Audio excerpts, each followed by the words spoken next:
అధ్యక్ష, మహిళల విషయంలో ఏం చెప్పారు? మహిళల విషయంలో అధ్యక్ష, ఇది 24-25 బడ్జెట్ అధ్యక్ష, పేజ్ నంబర్ 34.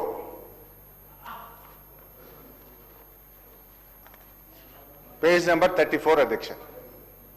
ప్రతి సంవత్సరానికి కనీసం 20,000 కోట్లకు తగ్గకుండా వచ్చే 5 సంవత్సరాల్లో 1,00,000 కోట్ల రూపాయల వడ్డీ లేని రుణాలు అందించాలని మా ప్రభుత్వం సంకల్పించింది. 1,00,000 కోట్ల రూపాయల వడ్డీ లేని రుణాలు అందించాలని మా ప్రభుత్వం సంకల్పించింది. అధ్యక్ష, రెండో బడ్జెట్ అధ్యక్ష, 25-26, పేజ్ నంబర్ 37. కోటి మంది మహిళలకు ఇందిరా మహిళా శక్తి మిషన్ పథకం ద్వారా 1,00,000 కోట్ల రూపాయల వడ్డీ లేని రుణాలు అందిస్తాము. 1,00,000 కోట్ల వడ్డీ లేని రుణాలు అందిస్తాము. ఈ బడ్జెట్ చూద్దాం. ఇక 26-27 అధ్యక్ష, ఈ బడ్జెట్ లో పేజ్ నంబర్ 24 అధ్యక్ష. ఈ బడ్జెట్కి వచ్చేసరికి ఏమంటారంటే అధ్యక్ష, 5 సంవత్సరాల్లో 1,00,000 కోట్ల రూపాయల మేరకు బ్యాంకు ద్వారా రుణాలు ఇప్పించే ప్రయత్నం చేస్తాము. అంటే అధ్యక్ష, 4వ బడ్జెట్ వచ్చేసరికి వడ్డీ లేని రుణాలు అనే మాటను మాత్రం కంఫర్టబుల్ గా మాయం చేసేసారు. మేనిఫెస్టోలో 1,00,000 కోట్ల వడ్డీ లేని రుణం, మొదటి బడ్జెట్ లో 1,00,000 కోట్ల వడ్డీ లేని రుణం, రెండో బడ్జెట్ లో 1,00,000 కోట్ల వడ్డీ లేని రుణం, మూడో బడ్జెట్ కి వచ్చేసరికి 1,00,000 కోట్ల రుణం. వడ్డీని కంఫర్టబుల్ గా మాయం చేసింది అధ్యక్ష. అధ్యక్ష, మీరు ఇస్తున్నది ఏంటి? నాడు బీఆర్ఎస్ ప్రభుత్వం ఏదైతే 5 లక్షల రూపాయలకు వడ్డీ లేని రుణం పథకం ప్రవేశపెట్టిందో దాన్ని మాత్రమే మీరు కొనసాగిస్తున్నారు తప్ప మీరెక్కడా కూడా మొత్తం అప్పుకు వడ్డీ లేని రుణాన్ని అందించడం లేదు. ఒక మహిళ, ఒక సంఘం 20 లక్షలు తీసుకుంటే 5 లక్షలకే వడ్డీ లేని రుణం వస్తుంది. మిగతా 15 లక్షల రూపాయలకు ఆ సంఘాలే వడ్డీ కట్టుకుంటున్నటువంటి మాట వాస్తవం. ఒకవేళ మీకు నిజాయితీ ఉంటే, మీకు చిత్తశుద్ధి ఉంటే, మీరు అమలు చేసి ఉంటే ఆ 20 లక్షల రూపాయలకు వడ్డీ లేని రుణం ఇస్తున్న జీవో బయట పెట్టండి. ఆ జీవో ఏదో చూపియండి. లేదంటే ఈ సభను తప్పుదో పట్టించినందుకు, యావత్ మహిళా లోకాన్ని తప్పుదో పట్టించినందుకు బహిరంగంగా క్షమాపణ చెప్పాలని రాష్ట్రంలోని మహిళల పక్షాన నేను డిమాండ్ చేస్తా ఉన్నా అధ్యక్ష. గిన్ని జూటాలు, గిన్ని జిమ్మిక్కుల అధ్యక్ష. ఏంది అధ్యక్ష? ఇవన్నీ బడ్జెట్ బుక్కులో చెప్పినాయి అధ్యక్ష, నేనేమి వేరే మాట్లాడుతున్నాను అధ్యక్ష.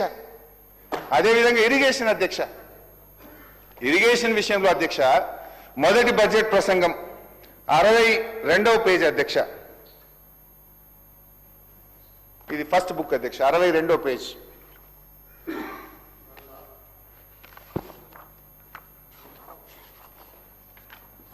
ఏం చెప్పారు అధ్యక్ష? మా ప్రభుత్వం తుది దశలో ఉన్న ఇలాంటి ప్రాజెక్టులు మరియు ఆయకట్టు తక్షణం పెంపొందించే 6 ప్రాజెక్టులను ఈ ఆర్థిక సంవత్సరంలో మరియు 12 ప్రాజెక్టులను వచ్చే ఆర్థిక సంవత్సరంలో పూర్తి చేస్తాం. అంటే 24-25లో 6, 26-27లో 12, 18 ప్రాజెక్టులు పూర్తి చేస్తామని బడ్జెట్ ప్రసంగంలో గౌరవనీయులు భట్టి గారు సెలవిచ్చారు అధ్యక్ష. అదేవిధంగా ఉత్తమ్ గారు బడ్జెట్ పద్దుల మీద మాట్లాడినప్పుడు మొదటి సంవత్సరం 6,55,000 ఎకరాలకు ఇస్తాం, 25-26లో 5,05,000 ఎకరాలకు సాగునీరు అందిస్తామని చెప్పి గౌరవనీయులు ఉత్తమ్ గారు కూడా చెప్పారు అధ్యక్ష. నేను అడుగుతా ఉన్నా ఇప్పుడు భట్టి గారిని, ఉత్తమ్ గారిని ఒక్కసారి గుండె మీద చేసుకొని చెప్పండి అధ్యక్ష, మీరు చెప్పిన ఆ 18 ప్రాజెక్టులు ఏమైనాయి? ఆ 11,60,60,000 ఎకరాల ఆయకట్టు ఏమైంది? 2.5 ఏళ్ల మీ పాలనలో ఒక్క ప్రాజెక్ట్ అన్నా పూర్తయిందా? ఒక్క ఎకరానికైనా నీళ్లు ఇచ్చారా అని నేను అడుగుతా ఉన్నాను అధ్యక్ష. మీ బడ్జెట్ పుస్తకాల్లోనే నీళ్లు దుంకుతున్నాయి, మీ బడ్జెట్ పుస్తకాల్లోనే ఆయకట్టు పెరుగుతుంది తప్ప క్షేత్రస్థాయిలో ప్రాజెక్టులు పూర్తి కావడం లేదు, ఆయకట్టు పెరగడం లేదు అధ్యక్ష. అదేవిధంగా అధ్యక్ష, బడ్జెట్ ప్రసంగంలో భట్టి గారు 24-25 అధ్యక్ష, పేజ్ నంబర్ 8 అధ్యక్ష, ఎంత గొప్పగా చెప్పారంటే పేజ్ నంబర్ 8లో బడ్జెట్ అనేది కేవలం అంకెల సమాహారం కాదు, అది మన విలువల మరియు ఆశల వ్యక్తీకరణ కూడా. మేము ప్రవేశపెడుతున్న ఈ బడ్జెట్ మమ్మల్ని నమ్మిన రాష్ట్ర ప్రజల ఆకాంక్షలు మరియు వారి నమ్మకాల ప్రతిబింబం. చాలా బాగా చెప్పారు అధ్యక్ష. మరి ఏమైంది అధ్యక్ష? విలువలు అడిగంటిపోయినాయి, ఆశలు ఆవిరైపోయినాయి, ప్రభుత్వం ఆడి తప్పింది, పాలన పూర్తిగా గాడి తప్పింది. చట్టసభల సాక్షిగా లిఖితపూర్వకంగా బడ్జెట్ పుస్తకాల్లో నొక్కి వ్యాఖ్యానించిన అంశాలకే దిక్కు లేకుండా పోతే ఇది ప్రజాపాలన చెప్పుకోవడానికైనా కొంచెమని ఉండాలి కదా అధ్యక్ష. ఏదైనా అంటే చాలు పెద్ద నోరు తీసుకొని మా మీద విరుచుకుపడతారు. మీ 10 ఏళ్ళు ఏం చేశారు, మీరేం చేశారని మాట్లాడతారు అధ్యక్ష.